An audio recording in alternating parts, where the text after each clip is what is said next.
Motorola அவங்களோட edge சீரியஸில் edge 2022 edition இப்போ புதுசாக அஃபிஷியலாக லான்ச் பண்ணியிருக்கிறாங்க. இன்றைக்கி இந்த வீடியோவில் இந்த ஃபோன் எப்படி இருக்குன்னு பார்க்கலாம். மோட்டோ எட்ஜ் 2022ஓட டிசைன் பார்க்குறதுக்கு ரொம்ப நல்லா இருக்குது.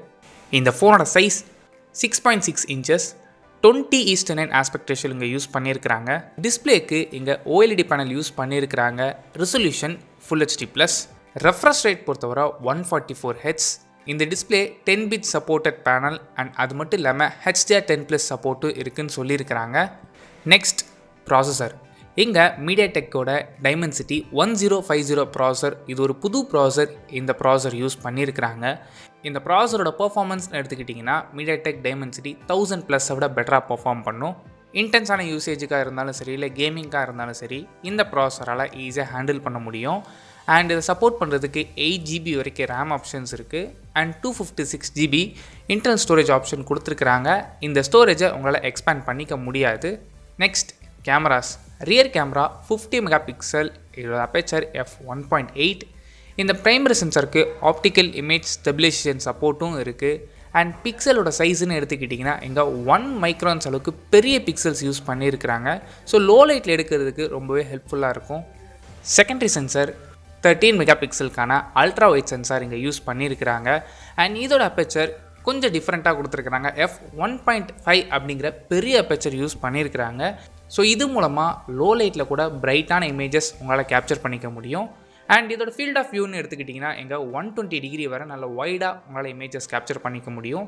அண்ட் பிக்சல் சைஸ் பொறுத்தவரை 1.12 மைக்ரான்ஸ் பெரிய பிக்சல்ஸ் யூஸ் பண்ணியிருக்கிறாங்க. அண்ட் அது மட்டும் இல்லாமல் இந்த அல்ட்ரா வைட் சென்சாரிலே இங்கே மேக்ரோ ஷூட்டரும் இம்ப்ளிமெண்ட் பண்ணியிருக்கிறாங்க. இவ்வளோ தூரம் பண்ண மோட்டோ இங்கே அடிஷ்னலாக 2 மெகாபிக்சலுக்கான டெப்த் சென்சார் இங்கே கொடுத்துருக்குறாங்க. ப்ரைமரி சென்சார் மூலமாக 4K வீடியோ 60 frames/second எடுத்துக்க முடியும். அண்ட் ஸ்லோ மோஷனில் கூட Full HD at 120 FPS உங்களால் கேப்சர் பண்ணிக்க முடியும்னு சொல்லியிருக்கிறாங்க. அண்ட் அல்ட்ரா வைட் சென்சாரில் கூட Full HD வீடியோஸ் கேப்சர் பண்ணிக்க முடியும். And front facing camera 32 megapixel use பண்ணியிருக்கிறாங்க. இந்த ஃப்ரண்ட் ஃபேஸிங் கேமராலையுமே Full HD வீடியோ 30 FPSல உங்களால் கேப்சர் பண்ணிக்க முடியும். Next battery. 5000 mAhக்கான பேட்டரி கொடுத்துருக்குறாங்க. இதை சப்போர்ட் பண்ணுறதுக்கு 30 வாட்ஸ்க்கான மோட்டோவோட டர்போ சார்ஜர் இங்கே இன்க்ளூட் பண்ணியிருக்கிறாங்க. அண்ட் அது மட்டும் இல்லாமல் ஒயர்லெஸ் சார்ஜிங் சப்போர்ட்டும் இந்த ஃபோனில் இருக்குது. 15 வாட்ஸ்க்கான ஒயர்லெஸ் சார்ஜிங் சப்போர்ட்டும் இருக்குது. அண்ட் கூடவே 5 வாட்ஸ்க்காக ரிவர்ஸ் சார்ஜிங் சப்போர்ட்டும் கொடுத்துருக்குறாங்க.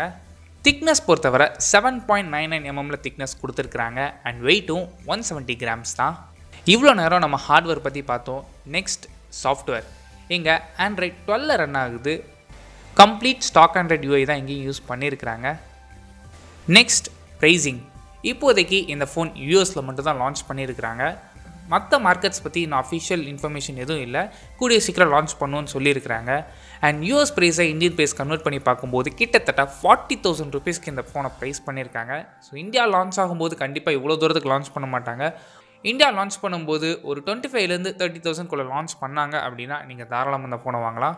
ஸோ அவ்வளோதான் இந்த வீடியோ. இந்த வீடியோ பிடிச்சா லைக் பண்ணுங்கள், கமெண்ட் பண்ணுங்கள், ஷேர் பண்ணுங்கள். தேங்க்யூ.